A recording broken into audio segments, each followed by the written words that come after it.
Welcome to our event today. So for those of you who don't know, this event sort of kicks off the International and Political Affairs major here at Missouri Southern State University.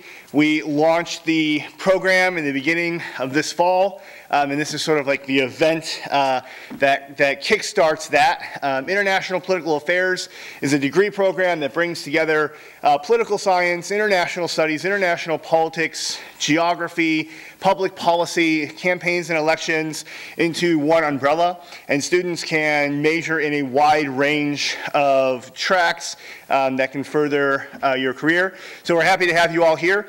I'm really excited to introduce Colleen McCain Nelson as our speaker today. It's awesome to have somebody on this campus of her caliber, so let me give you a little bit of a bio. So Colleen McCain Nelson is a Pulitzer Prize winning journalist who is the national opinion editor of the McClatchy Media Company and the editorial page editor of the Kansas City Star. As national opinion editor, Colleen works with opinion journalists at McClatchy's 30 news organizations. She is a former White House correspondent and national political reporter who has chronicled 3 presidential elections. As a White House reporter for the Wall Street Journal, she wrote about the politics, policies, and personalities in Barack Obama's administration. Before joining the Wall Street Journal, Nelson worked at the Dallas Morning News, where she wrote about local, state, and national politics as a reporter and later as an editorial writer and as a columnist. In 2010, 2 of her colleagues and her were awarded the Pulitzer Prize for editorial writing recognition for a series of editorials that condemned the stark economic and social disparity separating Dallas's thriving northern half and struggling southern half. So it's amazing to have her here. She's going to give a talk on politics in the press.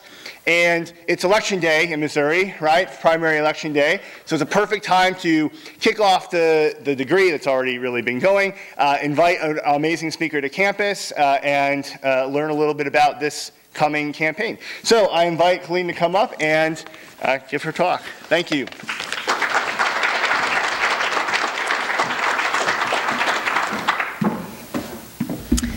Good morning. Thanks so much for having me to Missouri Southern today. And as noted, it's presidential primary day today here in Missouri, so it is the perfect time to talk about politics, and that's something that I love to do. And we have, with the presidential campaign in full swing and the nonstop news cycle shifting into an even higher gear, which at this point I didn't even think was possible, I wanted to talk a little bit about the evolving relationship between politicians and the press, and what we might expect to see in November.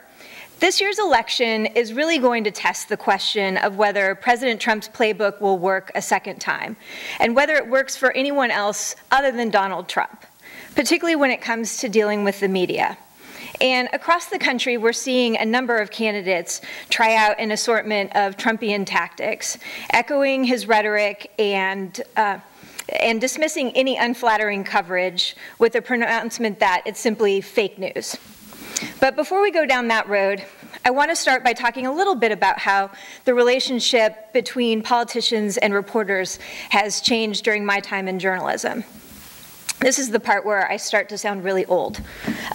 I've covered politics both as a news reporter and an opinion journalist for nearly all of my career. And I spent more than a decade writing about politics for the Dallas Morning News. And in 2004, I got the best assignment a political junkie could hope for, the chance to cover a presidential campaign.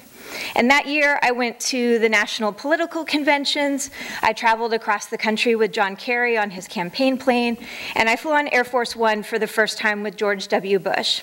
And that's when I learned the very fun fact that on Air Force One, everything has the presidential seal on it, including the boxes of M&Ms that they give you and the little teeny tiny bottle of Tabasco that they give you. Everything has the presidential seal on it, and everyone wants to kind of walk away with some of those things, but that is frowned upon on Air Force One. I mention all of this just because George W. Bush's was the last presidency before the relationship between the president and the press corps really began to change profoundly. And it was only 16 16 years ago, which makes me sound, again, very old as I suggest that 16 years wasn't that long ago.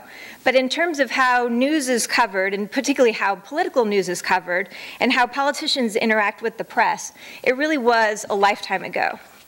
And back in 2004, newspapers were putting some stories online, and reporters had really early versions of the BlackBerry, and blogs had become a novelty of sorts.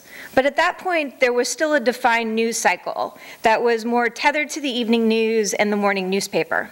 And in many ways, it was still a very traditional media landscape.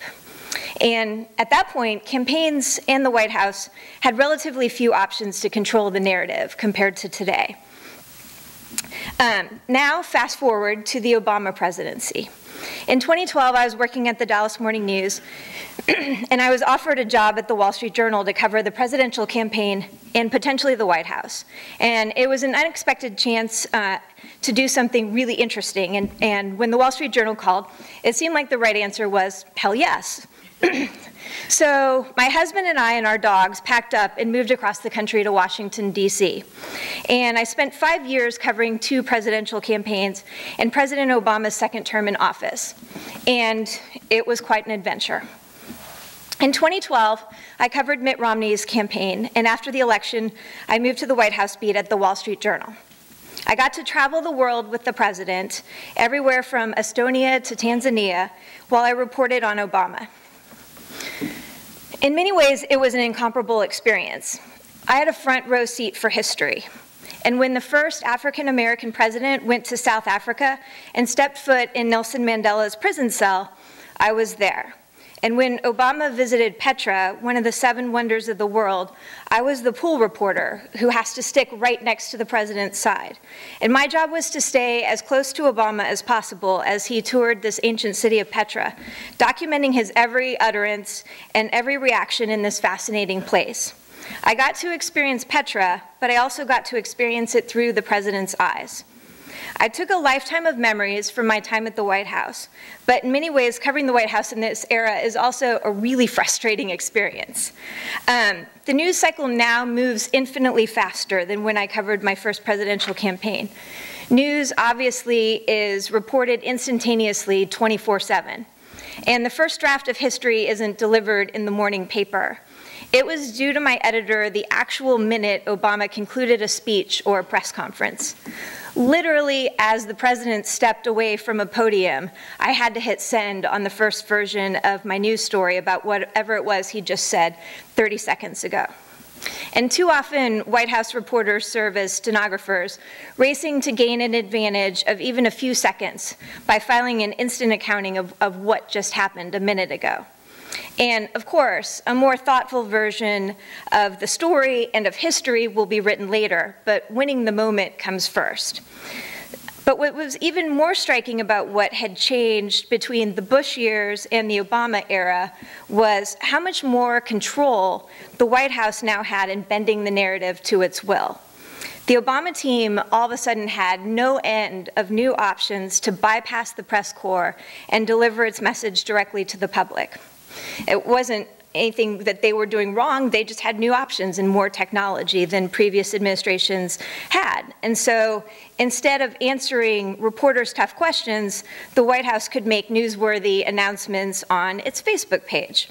Social media provided all sorts of opportunities to share a carefully curated, selectively edited look at the life and times of the 44th president. Pete Souza, who was Obama's official White House photographer, has more than 2 million followers on Instagram. So a weekly video series starring the White House press secretary provided the Obama administration's version of events to the public. And while President Obama granted just enough interviews to appear reasonably accessible, he actually seldom gave interviews to the White House press corps, the reporters who knew his policies and politics the best. After Obama delivered his State of the Union address in 2016, he granted a series of interviews to YouTube personalities, including Miss Glamorazzi and a professional gamer who called herself Swoozy. I bet they asked really tough questions. All of this was smart strategy from Team Obama's point of view. They were relentlessly disciplined as a White House, and they were perpetually on message. And perhaps more than any other administration before them, they could control the message. And that forever changed the relationship between the president and the press. But we, of course, had no idea what would come next. Donald Trump, it goes without saying, has written an entirely new rule book for interacting with the media. We really could spend an entire hour just discussing his Twitter feed. Just yesterday, he tweeted 16 times, pretty much from the moment he got up until after midnight, which I saw because I was still working on this speech, as he railed against what he calls fake news with a whole bunch of exclamation points. Trump has declared war on us. He's deemed reporters the enemy of the people, all while courting journalists relentlessly, inviting reporters into the Oval Office for impromptu conversations, and calling them out of the blue to share palace intrigue and undercut his enemies. Trump's managed to make a cable news network an actual extension of the White House press office, and he's convinced many of his supporters that legitimate news stories are fake news. To say that Trump has upended press coverage of the White House doesn't even begin to cover it. And that fact played a huge role in his success in 2016. In this campaign, President Trump is continuing what he started, relying upon a combative and unconventional approach to campaigning and media relations that proved to be a winning strategy in 2016. I'll leave it to you to decide what you think about Trump and his tactics, but I wanted to talk briefly about what it's like to be a reporter covering Donald Trump. It was almost 5 years ago now that Donald Trump came down that escalator to announce his candidacy and completely alter the political landscape. Almost immediately, the press began to wrestle with how to cover a candidate who didn't bother with political norms, who wasn't necessarily tethered to the truth, and whose campaign rallies quickly became must-see TV, for better or worse, depending on your perspective. But what eventually became apparent in 2016, and is still true today, is that Trump was running against his Democratic opponent, but he was also campaigning against the media. He calls reporters sleazy and corrupt and fake and crazed. He says we're the enemy of the people. At his rallies, he actually puts us in a pen, fencing reporters off while still allowing and even encouraging the crowd to close in and move closer to the pen. And he eggs them on as they yell and chant and call us names. Some campaign events have teetered on the edge of violence. Reporters sometimes have been taken out the back door amid angry chants from the crowd and constant chants of CNN sucks. I was covering Trump during the final weekend of the 2016 campaign. And at one of his rallies on that final Sunday, Trump was encouraging the crowd to yell at us, to disparage us. And a number of people moved closer to the press pan, and one man positioned himself right up against the barrier, which is about this high, that separated us, with his back to me and the other reporters. And I looked up, and I had to do a double take. He was only a few feet away from me. I did a double take when I saw what his T-shirt said. Tree, rope, journalist, some assembly required. Pretty soon, you could buy those shirts online, and plenty of people did. And I don't share this to seek sympathy for reporters. Reporters aren't perfect, and there's plenty of room to criticize how many journalists and talking heads and quasi-journalists who all kind of blend together cover politics. But at the same time, it's hard to believe that it's come to this with not at all funny jokes about trees and ropes and journalists. It's important to understand, though, that Trump's relationship with the press is complicated. And even as he attacks the press, he aggressively seeks their coverage, often to great effect. To give you a sense of how Trump manages to work with the media to his benefit and how Hillary Clinton often did the opposite, I want to share a story about each of them from covering them in 2016. So in 2016, I spent most of my time traveling with Hillary Clinton, but I also hit the road with Trump, including a whirlwind of 7 states in one day during the last weekend of the campaign as we sprinted to the finish line. So I got to see up close how each candidate interacted with the reporters who followed them around the country. Hillary Clinton, for the most part, kept her distance from us. She didn't trust us, and she never recovered from what she viewed as grave injustices inflicted by the media during her time as First Lady. On the campaign trail in 2016, I would go weeks at a time without any interaction with Hillary Clinton, even though I was flying on her plane, going everywhere she went, day in and day out. And I have to tell you, it's strange to follow someone around the clock, always 20 paces away, seldom engaging with that person, and almost never sharing a human moment. I spent most of my time on the campaign trail in 2016, and when I would occasionally go home to repack my suitcase and hopefully get one good night's sleep, my friends and family would ask me, "What's Hillary Clinton really like?" And I would say, "I wish I knew." I would shrug and say, "I wish I knew." I don't think any of the reporters on the bus could claim to really know Hillary Clinton.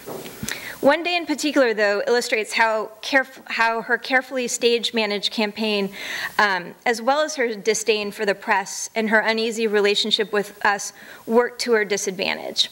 And that day was October 28, 2016, less than 2 weeks before Election Day.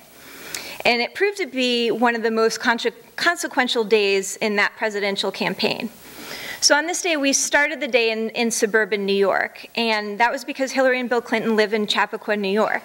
And unlike most candidates for president, Hillary Clinton thought it was really important to sleep in her own bed. And so she really wanted to go home to Chappaqua at night. And so we wasted a lot of time, one could argue, flying back and forth to Chappaqua at the end of each day instead of spending the night in a swing state and getting in more campaign stops. But we would start the day in Chappaqua and go from there. And so we got on Hillary Clinton's plane that day and headed to Iowa, which was a fairly frequent occurrence. I was in heavy rotation during the presidential campaign. And during the flight, the reporters are in the press cabin, and Robbie Mook, who was Hillary Clinton's campaign manager, came back to brief the reporters.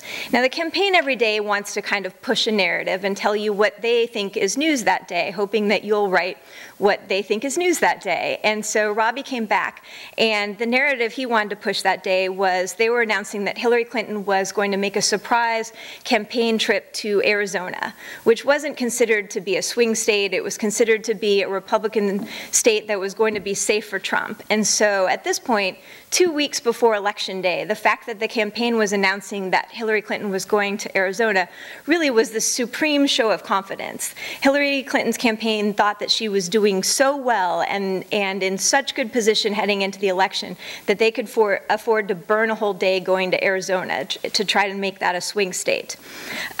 Little did we know at that point. And so Robbie tells us the story that they're going to Arizona, and he leaves the press cabin. And so the Wi-Fi on Hillary Clinton's plane was notoriously bad. And so all the reporters got on their computers and started typing little short stories about the Arizona announcement. And we were all getting kicked off the Wi-Fi. And so at some point, we're all pretty much off the Wi-Fi, but Kristen Welker, who is a reporter for NBC, is sitting near me, and she gets back on for a second, and she sees a headline flash. And it says that FBI Director James Comey is reopening the investigation of emails related to Hillary Clinton's private server.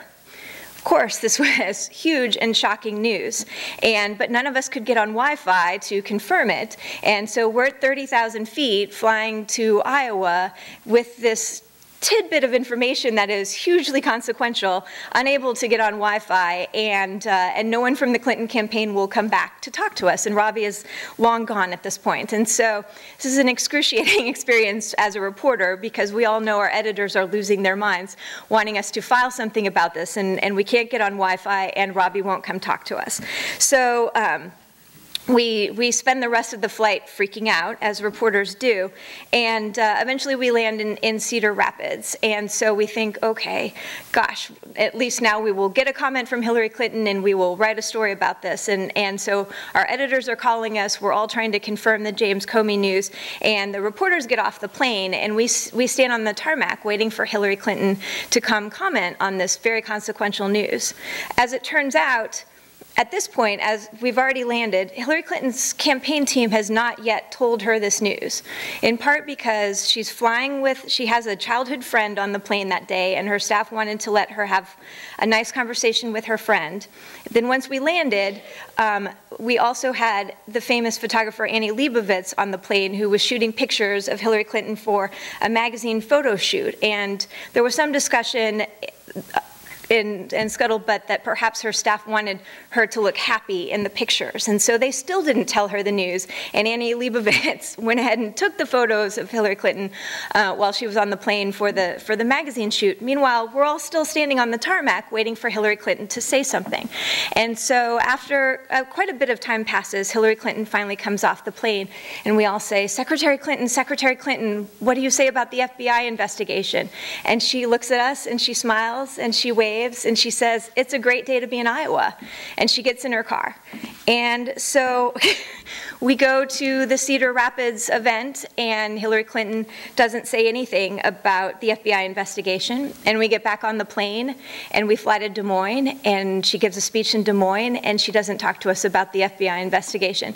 And so by this point, it's Friday evening. Several hours have passed. The narrative has completely gotten away from the campaign. At some point, they've put out a statement on paper, but we're with Hillary Clinton. She's not saying anything about this. And so finally that Friday evening, before we leave Des Moines, they take the press corps into a choir room at the high school where she'd spoken and tell us that she's going to make a statement. And so she talks to us for about 5 minutes about the FBI investigation and finally makes a statement about it. At that point, it's 5 or 6 o'clock on Friday evening, which is basically the black hole of news. And they've already lost the narrative of this story, and we're already into the weekend. And so Hillary Clinton's campaign staffers, of course, will tell you that they were put in an impossible situation. And they will say that what James Comey did was unprecedented and unfair. And there may be merit to that. But none of this is to say that definitively that Clinton could have counteracted the damage done by what James Comey decided. But in that moment, her campaign's duck and cover media strategy made it even worse. And almost the entire day passed without a forceful response from the candidate.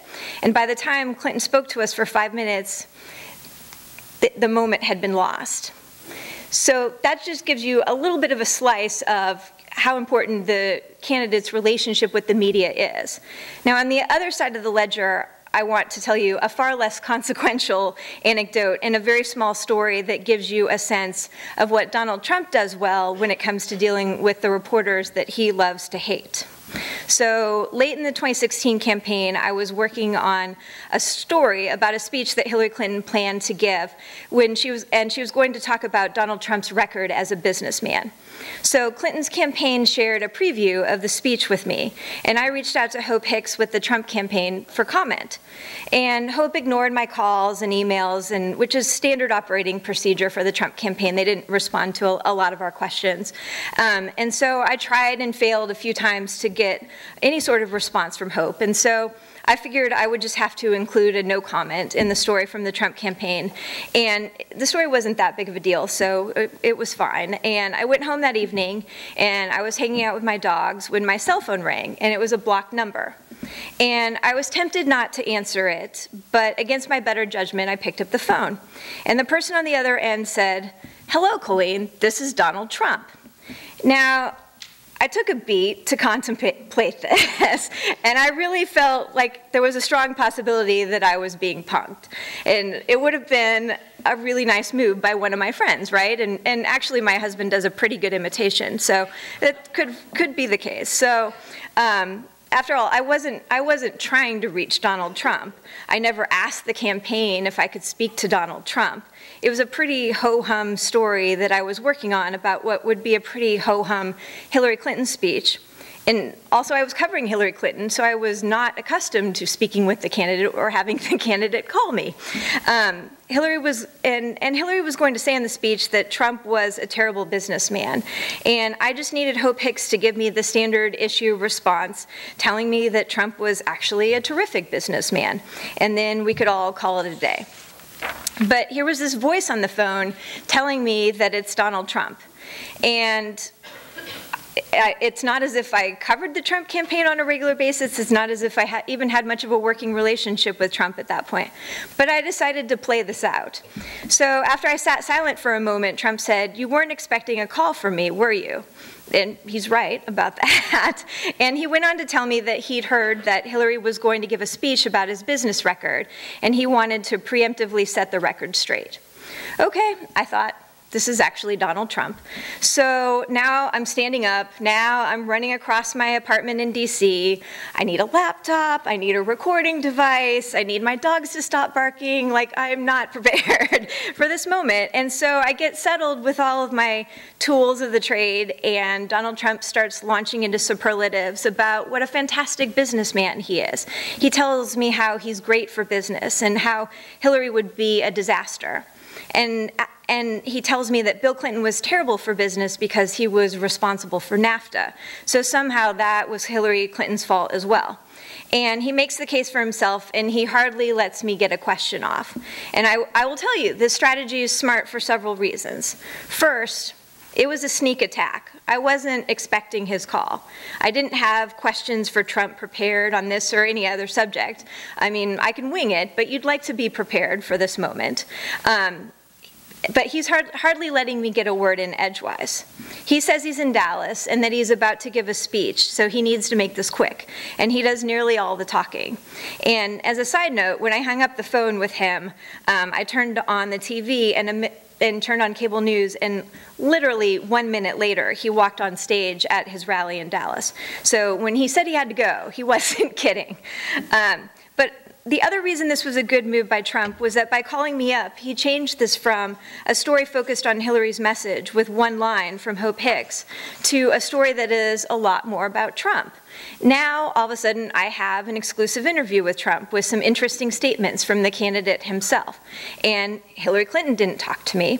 So Trump has established a little bit of goodwill by being accessible, and he's managed to snag more of a starring role in my story. And I should tell you that when Trump needed to wrap up the call, he told me that I should call him anytime. I was tempted to say that I hadn't even tried to call him this first time, but I did not. Instead, I said, "Thanks for the surprise call." And then he finished off by saying, "Good night, honey," because of course he did. So that's what it was like to get a call from Donald Trump. Now, when it comes to the press and politics, one other important development that emerged in 2016 and continues to haunt us in this campaign cycle was the spread of fake news, false news, half-truths, and outright lies. And for perhaps the first time, it has started to feel like facts sometimes don't matter. And in 2016, it became apparent that the line between credible news sources and partisan fabulous had become blurred. And some voters struggled to discern the difference, or don't want to bother, preferring to seek out information sources that align with their worldviews, even if they veer from the facts. A study found that in the 3 months before the 2016 election, fake news spread faster and further than real news in many cases.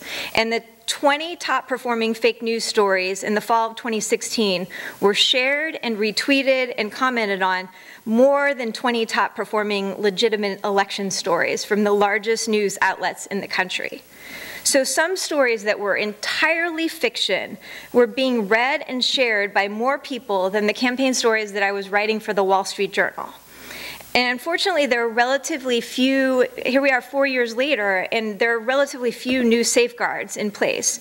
So expect to see the same spread of disinformation continue in 2020. And I personally experienced firsthand how a grain of truth could be twisted into a largely fake news tale and then spread lightning fast online. So John Podesta was the chairman of Hillary Clinton's campaign. And you'll probably remember that late in the 2016 campaign cycle, John Podesta's emails were hacked. and US intelligence officials say Russians were responsible, and then thousands of his private emails were published by WikiLeaks. The emails came out in drips and drabs, a batch of 100 emails today, the next day maybe a few hundred more emails, and they just kept coming day after day. Most of them were mundane, deadly dull even. John Podesta didn't put a lot of interesting things in email. But inevitably, buried deep within those emails were a few exchanges that could be used against John Podesta and Hillary Clinton and the people John Podesta corresponded with. Unfortunately, I had exchanged some emails with John Podesta, and a brief exchange I had with John was among the hacked emails that surfaced a few weeks before the election. So to set the scene for you, back in 2015, before Hillary Clinton officially announced she was running for president, Podesta invited a group of reporters from the TV networks and the largest newspapers to a dinner to meet Hillary Clinton's communications staff. And it was a pretty standard thing to do. I should say that Donald Trump did the exact same thing. After he was elected, Trump invited reporters to join him at a casual get-together at Mar-a-Lago. So during the course of the campaign, I had dinners with Republican sources and dinners with Democratic sources. And in a presidential campaign, reporters and staffers are all thrown together on this never-ending cross-country trip. You're on planes, you're on buses, you're traveling constantly together. You travel, you eat lousy box lunches on buses together. Some days you have civil conversations, and some days you have not so civil conversations, but you're stuck with each other. So this dinner back in 2015 was intended to be an opportunity for some of the campaign reporters to meet Hillary Clinton's communications staff, since the journalists would be pestering these folks for the next year and a half. And I attended along with reporters from the New York Times, the Washington Post, the TV networks, and a few more. And I ate some risotto, I learned the names of a few Clinton folks, and I was home by 9 p.m. So I should tell you that I grew up in Salina, Kansas, and my mother read Miss Manners obsessively. And if there's one thing I absorbed, it was that you always send a thank you note. So the next day after the dinner, I wrote an email to John Podesta thanking him for the invitation and telling him that it was helpful to meet the communications team before we all embarked on this cross-country adventure. So that was my fatal error. WikiLeaks published what was a rather innocuous exchange with Podesta, just thanking him for the invitation. But pretty soon, some Trump supporters started circulating this information in a Reddit group. And soon after that, the story had been embellished wildly and bear very little resemblance to what the note actually said. Suddenly, in the retelling, I was having a private dinner with Podesta, even though there were 40 people there. And suddenly, as the story went, I was colluding with the Clinton campaign, coming up with a secret plan to help them. And then the tweeting began. So the first tweet pretty much summed up how this episode was going to go. It said, "Get cancer, you piece of shit." After that, thousands of other Trump supporters started chiming in on Twitter, calling me names that I can't repeat to you, and could not even explain to my sweet Republican mother, who abides by Miss Manners, and who understood that I was just doing my job, and was glad that I sent a thank you note. Many people on Twitter wished for my demise. One tweet said, "I hope you get hit by a bus." Another said, "No, I hope you get colorectal cancer and die a long, painful death." One person told me, "You are the terminal disease that grips America. Trump is your chemo. You and your swamp life buddies are beneath contempt." At the peak of this nonsense, I was being mentioned on Twitter 1,000 times per minute. Eventually, some blogs and what I would call quasi-news organizations decided to write about this kerfuffle. They printed some of the tweets and did nothing to correct the record or knock down all sorts of false assertions about me. They just added more fuel to the fire. And even worse, they printed my email, which included my cell phone number in the contact information.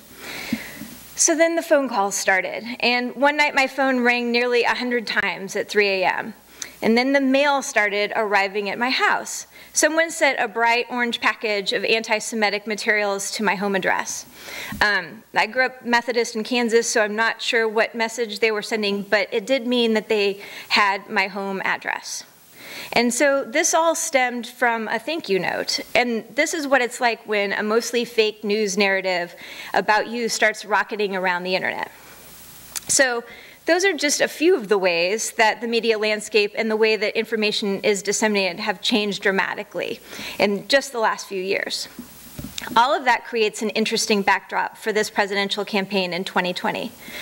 And Republicans who are looking to stay in the good graces of Team Trump have co-opted the president's use and abuse of the term fake news, rendering it virtually meaningless while somehow managing to convince many voters that legitimate news sources are simply making stories up out of whole cloth. And that's not just in national politics. This trickles down into our more local races in Kansas and Missouri. So I'll give you one example. Ahead of the 2018 election, the Kansas City Star published a deeply reported story about Steve Watkins, who was a Republican running for Congress in Kansas. And he, as it turned out, had not told the truth about his professional experience. He had claimed on the campaign trail that he started a small business and grew it from 3 to 470 employees. But in fact, records show and interviews confirm that the business existed for years before Watkins was hired as an outside consultant. The former CEO of the company said he'd never even heard of Steve Watkins. This was a deeply reported story. We had a mountain of evidence and a big paper trail explaining that Steve Watkins had lied. And what was his response to all of this detail? He just called it fake news and horrible journalism. And for many of the people who voted for him, apparently that was enough. And other candidates in Kansas and Missouri and across the country are taking Trump's pronouncement that the media are enemies of the people to heart. Many candidates are simply cutting off access, refusing to answer tough questions from reporters, ducking debates, avoiding situations that would force them to stray from their party line talking points. In the past, some candidates might have paid a price for this, but it's an interesting question this year whether they'll pay a price. We're testing that question in 2020. And the battle against the press, to be fair, spans the political spectrum. Senator Bernie Sanders has long complained about what he calls big media, crying bias and criticizing coverage of his campaign. And after his disappointing show on Super Tuesday last week, Sanders said that one of his tasks was taking on the corporate media. So Bernie has never had much use for reporters, and he argues that they've never given him a fair shake as a presidential candidate. It used to be that many candidates paid a price for attacking and avoiding journalist questions. It's not clear that that's the case anymore. And in what appears to be a developing and troubling trend, more and more candidates for top offices are refusing to meet with newspaper editorial boards, making the calculation that there will be no penalty from voters for refusing to answer tough questions. In Iowa, before the 2018 midterm elections, every Republican incumbent for Congress and governor refused to meet with the Des Moines Register editorial board.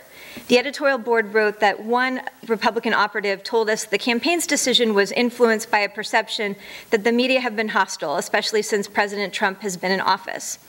But as the Des Moines Register went on to say in its editorial, these meetings aren't just about endorsements, and the Republican incumbents aren't just dodging the register. They're snubbing you, the voters. They're avoiding having to defend their records or expose their plans to probing questions. And you should ask them what they're hiding. In Kansas and Missouri, we've seen much the same.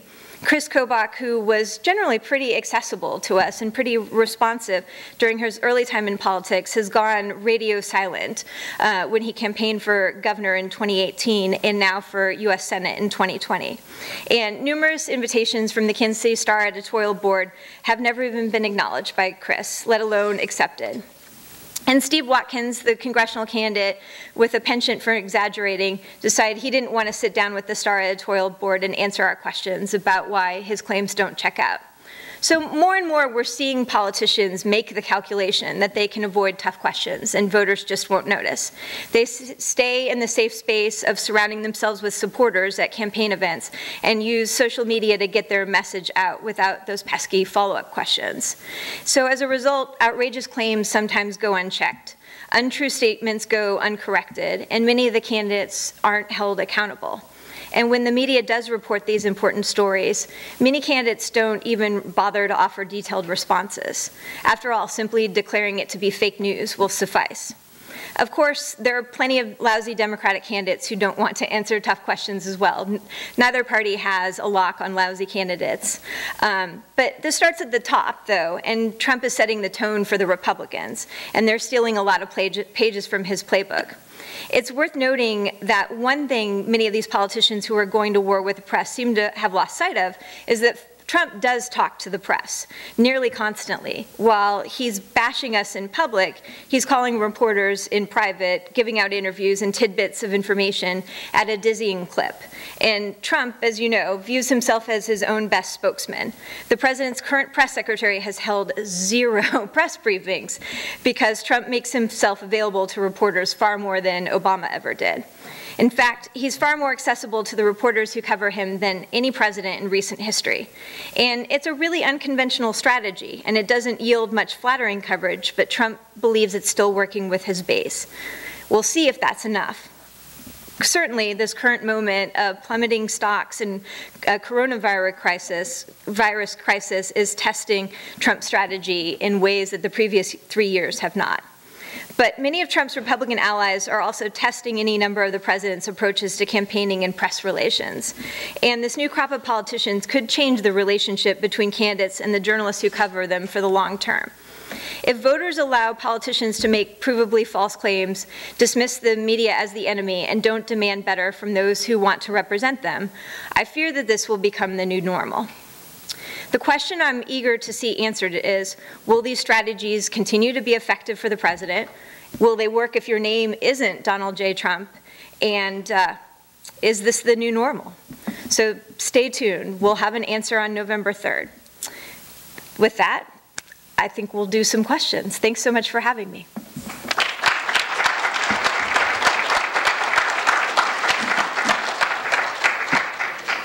Thank you. So we will take questions from the audience now. So if you have a question, stand up and ask it. Raise your hand, stand up and ask it. I have a couple. So why don't I start us off? So how do you think that this new way of communicating directly with the citizens through social media, fake news, and the bypassing of traditional media, what does that say about the watchdog role of the press in American democracy? Because political scientists sometimes think about the press as being the fourth branch of government, right? An indispensable part of the democratic process. No, and we as journalists absolutely view ourselves as the watchdog of democracy, and we make accountability journalism our priority at the Star, and so it is becoming increasingly important for us to continue that mission, but we need to do it in new ways, and we also need to do it in newly transparent ways. And so I think in the past, journalists would do their reporting, people would consume it. It really was the only option for getting your news. And now we need to make the case to you for not only why you should read us, but also why you should trust us. And so as journalists, we spend a lot more time showing our work and explaining our process. And when I was on the editorial board in Dallas long ago, we would just write editorials and put them out into the universe, and A, assume that people would read them, and B, that they would just trust us. And fast forward many years to leading the editorial board at the Kansas City Star, and we do take so many steps to explain to you where this editorial came from, who's on the editorial board. When we make candidate endorsements, we explain the whole process and say, we invite every candidate in, we won't endorse a candidate unless they interview with us. Here's how we did this work. And when we do accountability journalism, when we do a story about a congressional candidate and his resume and things that he said that don't prove to be true, we write explainers about how we did the reporting, and we provide our source materials. And so it's incumbent upon us now to really be transparent and explain why you should trust us as your news source. Yes. Can I maybe ask a follow-up? What has caused the decline in trust among the American public with traditional news media?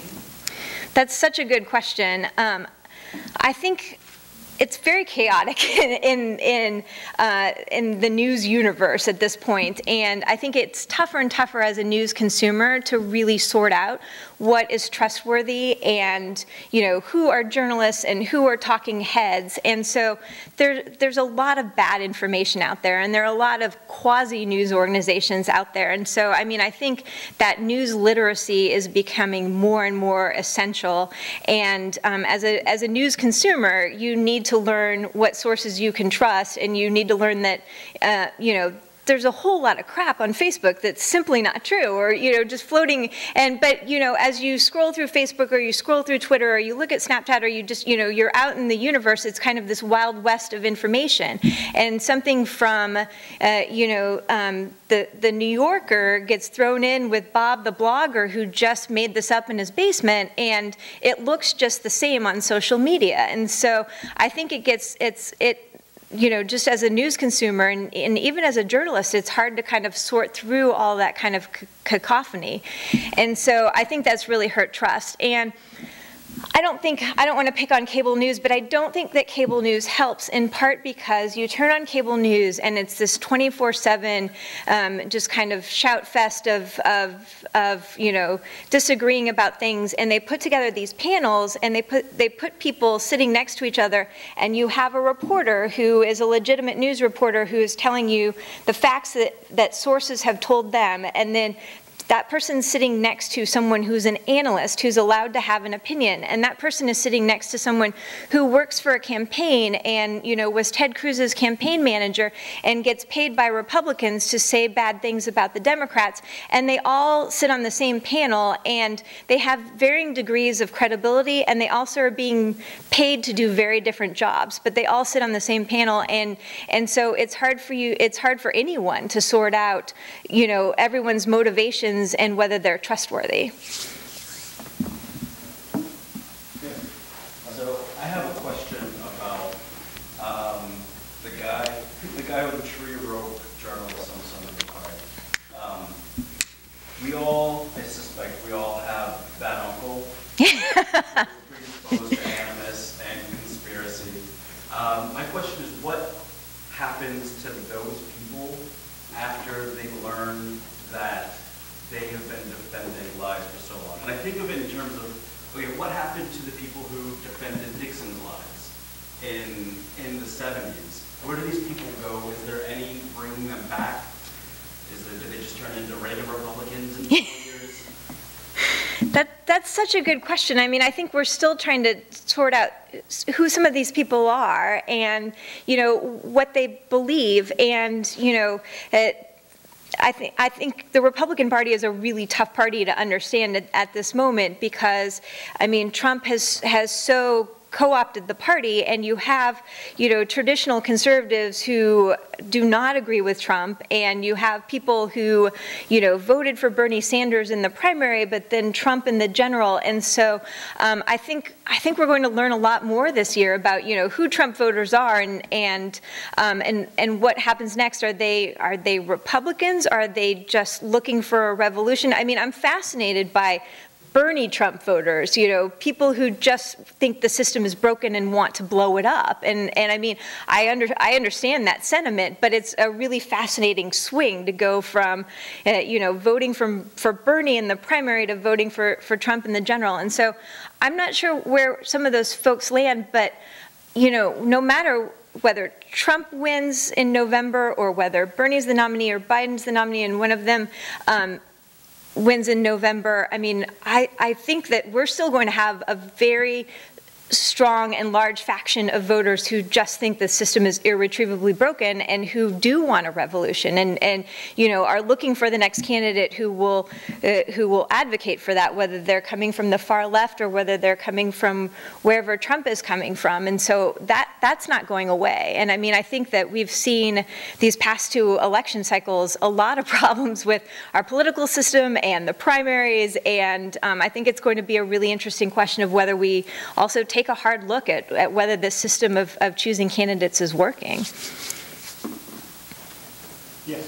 Do you think that future candidates or other people will be able to use Trump's media strategy as effectively as he has? So my short answer to that is no, because I've said all along that Trump is so unique in so many ways, and there are so many Trumpian tactics that only work for Donald Trump. And it's fascinating because somehow the rules of political gravity just don't apply to Donald Trump. And there are so many things that you can point to that he has done over the course of time where you've said, okay, this is going to be the moment that this comes back to haunt him. And when, he attacks John McCain for being a prisoner of war, you say, okay, obviously this is not going to work. This is going to hurt his campaign. And when he attacks a Gold Star family and says horrible things about judges, there have been, hundreds of these moments along the way, and you keep saying he's going to pay a price for that, or somehow this isn't going to work. And it works for him, but when other people do that, and particularly when his political opponents try to use his own tactics against him, it doesn't work. And so, so I'm interested to see, we've certainly seen some Trump wannabes and some candidates try to co-opt some of his strategies with limited effectiveness. But in general, Trump has just been a completely unique political figure in so many different ways. And so it's hard to see anyone really being able to take the entire Trump playbook and make that work for them. I mean, we're going to be studying Trump. People are going to be studying the Trump playbook for hundreds of years and trying to figure out why these things work for Donald Trump and no one else. You mentioned that you were essentially doxxed and had people know your home address and everything. How do you deal with that and still go about your work? Was there ever a point where you were scared or thought, I can't do this anymore, my safety's at risk? I was definitely alarmed, and it was a lot to contend with. And at the time I was working for the Wall Street Journal, and the Journal was helpful in trying to address this aggressively and bring in more security and do whatever I needed to make me feel comfortable. But it's absolutely unnerving when your cell phone number's out there, when clearly your address is being circulated. And also, I mean, it's very apparent from Twitter and social media that, I'm traveling with Hillary Clinton, so it's pretty, if you want to find me, it's pretty easy to find me. And so I think this is a question a lot of journalists have wrestled with, whether it's this situation exactly, or, I mean, certainly there are journalists who have felt threatened by angry supporters at Trump rallies. I mentioned in my comments that some of these rallies have teetered on the edge of violence. There's been some pushing and shoving, and I mean, I think a lot of journalists feel like there's real peril there, and it only takes one bad actor to cross the line when you're kind of stuck in a press pen, or people are coming after you on social media and then in real life. And so it's certainly nerve-wracking, and I think a lot of journalists who cover the president and who cover presidential politics have had real concerns about their personal safety. So I certainly didn't want to stop doing my job because of that, but it was unnerving. How do you think that changes in social media platforms over time, like what preferences people have, what style of media platform it is, will affect the spread of news? Yeah, that's having a profound effect every day, and I mean, at the Kansas City Star and at the Wall Street Journal and everywhere I've worked, I mean, news organizations are constantly trying to figure out, what is the next thing? How do we need to be reaching news consumers? And at the end of the day, we're always still going to write stories and do videos and do photos, but how do we reach people? And so, every news organization, it took a while, but everyone figured out that they needed to get on Twitter, and news organizations all have Facebook pages, and now news organizations are saying TikTok? Like, how do we do TikTok? And so, I mean, it's like a constant race to catch up, and I mean, people are constantly consuming news in different ways in different places, and so, I mean, every news organization has to evolve constantly, and I think that's been a struggle for newspapers, and also, even TV networks to just to adapt fast enough to keep up, and so it's a challenge. And if you know how to do news on TikTok, let me know. I have one more follow-up question to maybe Will's question earlier. So the fault, right? Where is this coming from? What proportion of the fault do you feel actually falls on the citizenry for sort of being willing to believe fake news, not because they don't realize that they could check it, but because the actual content of the news satisfies their biases and alternative messages, you know, give them cognitive dissonance and make them feel uneasy. And so just accepting these into their ideas is easier, and sharing the fake news is easier than accepting the real news. Right. I find that really frustrating, and you know, whether you're seeking out news sources to reinforce a conservative viewpoint or news sources to reinforce a liberal viewpoint, and certainly both of those are out there. But I mean, we all have inherent biases. We all, you know, kind of gravitate toward things that reinforce what we believe, but it's so frustrating that that people who are actually presented with factual information and irrefutable evidence that something is simply untrue, just, you know, waves it off or says it's a conspiracy theory or it can't possibly be right. And, you know, at some point, I have to believe that facts should matter. And, you know, as a journalist, it's profoundly frightening to think that facts might not matter. Or, you know, there are all in journalism, there are all these fact-checking news organizations where, you know, and they've existed for years, and when a candidate says something controversial, they'll take what they say is an unbiased look at it and actually present the facts. And so, you know, if Trump says, you know, Mexico is building the wall, you know, PolitiFact comes back and says, okay, there is no wall right now and Mexico is not building it, and here's all the evidence, and present line by line, gives you all of the irrefutable evidence, and then they assign a rating, and you know, they say this is false, or this is mostly false, or this is kind of true, or completely true. And it used to be that having something called out as completely false would have a consequence, and that a politician would stop saying something after they'd been called out for saying something completely false. And that's not the case anymore. It's the, you know, rules of political gravity don't apply. And so the Washington Post has been tracking the number of statements that Trump has made that are misleading or false during his presidency, and they've tallied more than 16,000 so far. And so they call him out, and, you know, PolitiFact or whomever, the fact checkers, say this is completely false, and he just keeps saying it. And so they've like created new categories, and one of them has something called like deep Pinocchios, which is for something that's just an outright lie that has been repeated more than 20 times. And so we've reached the point where there's no consequence for being called out for saying something that is completely false. And so, I mean, journalists and news organizations are going to continue to argue that facts should matter, but ultimately, voters and news consumers have to agree that facts should matter. Yes.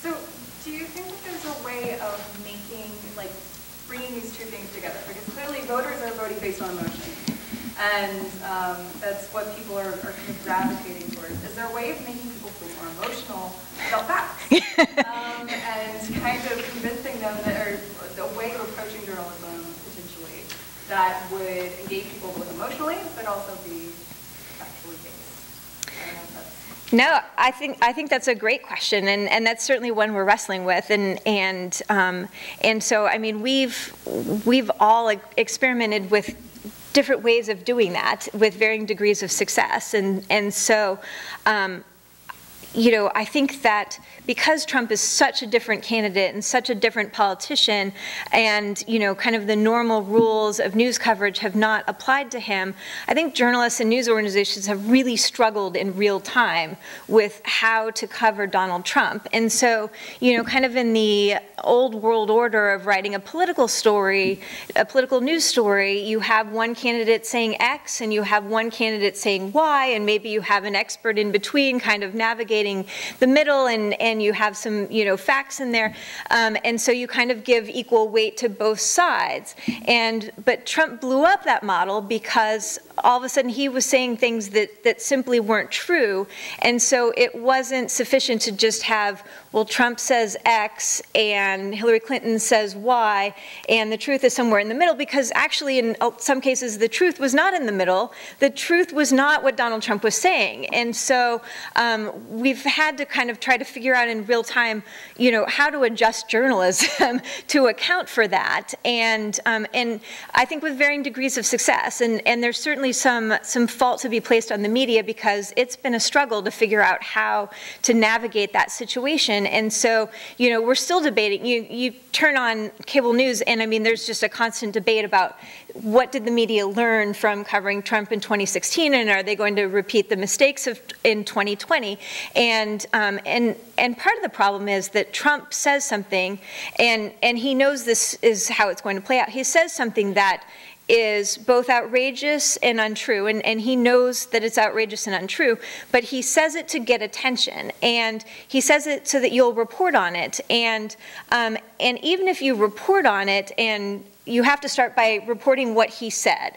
And then if you come back and explain why this is not true, and try to, make people care about facts and say, here's what Trump said, but here's the truth, and there's no evidence to back up his claim, that's all fine. That all ends up in the fine print lower in the story. But what ends up in the headline is the outrageous statement that's the news, or what ends up on the chyron across the bottom of the screen on cable news is the original outrageous statement, or that's what ends up on Twitter. Like, you lose all the context along the way. And so even though we try to write that context into stories and make people care about facts, we're all skimming as we go through life. And we see a lot of headlines, we see a lot of chyrons across the screen, we see a lot of tweets, and we don't always get all the context that follows. And so, I think that's part of what we're really wrestling with as we cover the presidential campaign this year. Yes, sir. Following up on what you said about outrageous statements, do you believe that President Trump was able to make an outrageous statement so that the media focuses on that and draws attention away from what he might actually be doing? Oh, yeah. Ding, ding, ding, ding. Yes. You're absolutely right. He's very good at changing the subject, and he can do that. He doesn't even need a reporter nearby. He can do that with Twitter, and so he absolutely knows how to grab hold of the narrative, and so. I don't think it's a coincidence that when things are going poorly, he'll say something completely unrelated, completely outrageous, that will be completely debunked, but he doesn't care about that part. He just wants to change the subject, and so he could teach a master class in that, absolutely. And he's done that to great effect. Nick in the back. Do you believe that the 24-hour news cycle has contributed in part to the erosion of trust between the citizenry and the mass media? I don't think it's helpful. Obviously, we all want information all the time, and so there's no turning off the news cycle. But cable news has, as you say, they have 24 hours a day to fill, and so it's not always high quality material. And also just the fact that we have, it used to be that we would put out a morning newspaper and there was a finite amount of space. And so you made decisions about what went into the news, and you had to say, okay, this doesn't make the cut and this goes into the newspaper. And now we all have unlimited airwaves. We have unlimited space online, unlimited, bandwidth on Twitter. And so there's really no bar for what gets reported, and, for the quality of that material in some cases. And so I think, it's certainly democratized news, and it's given us more news sources and, a wider variety of news sources, and that's good, but not all of them are quality. And so I definitely think that what you're suggesting, there's some truth to that. We have time for a few more questions. All right. So I personally noticed that within the last decade and a half, news and the internet in general has become a lot more centralized. And on the topic of fake news, how much more responsible do you think that media platforms themselves should be for these fake articles being spread? if an article with completely false information gets on Facebook and has 2-3 million views before it gets taken down, should Facebook be held responsible for all the people who are basing their views off that fake information? You are singing my tune, sir. I absolutely think that social media platforms have responsibility here, and they basically, I mean, they have argued, obviously, and are arguing to the death that they're not news organizations, that they are just, you know, neutral platforms, but they're purveyors of news, and I mean that they are where most people get their news, and so what they started out as and what they've become and how dominant they've become, you know, is a very consequential thing, and they need to take that responsibility seriously. And you know, I talked about earlier about how quickly fake news spreads, and you know, I referenced a study which was really interesting, which did a very deep dive into looking at the origins of fake news stories that were spread across Facebook, and these were stories that, I mean, they didn't come from news organizations. They came from criminals who hired, you know, people in Bolivia to work for 10 cents an hour and just make things up out of whole cloth in an effort to spread disinformation and just kind of sow chaos. And so, I mean, these were just legitimately bad actors. They weren't in any way, shape, or form people who were journalists or you know, writing any form of journalism, and they spread like wildfire across Facebook. And Facebook said, we're a neutral platform, we can't control what you do on our site. And that's just simply not true. And so, you know, we've seen a teeny tiny baby step where Twitter has dipped their toe ever so slightly into the water and said that they are going to label manipulated media content as such. And so, interestingly, just in the last 48 hours, they placed their very first example of that label on something, and interestingly, it was a manipulated Joe Biden video, a video of Joe Biden that had been manipulated by the Trump administration and tweeted out by someone in the Trump administration and then retweeted by Donald Trump. So the very first time that Twitter used their manipulated media label was something coming from the Trump administration. But inevitably, it was flawed because the label didn't show up for some users. It was very small. You couldn't see it. I mean, it still leaves a lot to be desired, but at least it's a teeny tiny hint of progress where Twitter says, okay, if you're just completely making something up or distorting something, we at least will label that to flag it so that we'll at least give you a fighting chance to know that this is not exactly what Joe Biden said.